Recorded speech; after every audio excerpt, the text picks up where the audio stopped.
আজকে 14 দিন বাদে আমরা মাছ মাংস খাচ্ছি।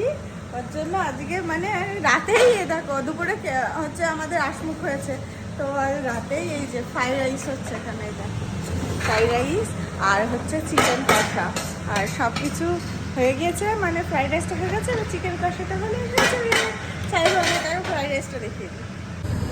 এই দেখো আমার বর এখানে ফ্রাইড রাইস করছে, কি সুন্দর হয়েছে দেখো, একদম ঝরঝরে ঝরঝরা ঝরঝরে। এই যে ওই দেখো কেমন ঝরঝরা হয়েছে। ভাবছি এবার ও আর আমি মিলে একটা দোকানই খুলে দিই, ফ্রাইড রাইস আর চিকেন কষা, কিরকম হয় বলো? মানে ভালোই করে আর কি ফ্রাইড রাইসটা। তো সব আমি কেটে কুটে দিয়েছি, আর ওখানেও করাও হয়ে গিয়েছে। তো মাঝে মধ্যে একটু টুকটাক রান্না করে, বেশ ভালোও লাগে। মাঝে মধ্যে আবার হচ্ছে চিকেন করে, ফ্রাইড রাইস করে, নানপুরি করে, আবার হচ্ছে চিলি চিকেনটাও খুব সুন্দর করে। তা চলো চিকেনটা হয়ে গেলে আমরা খাবো।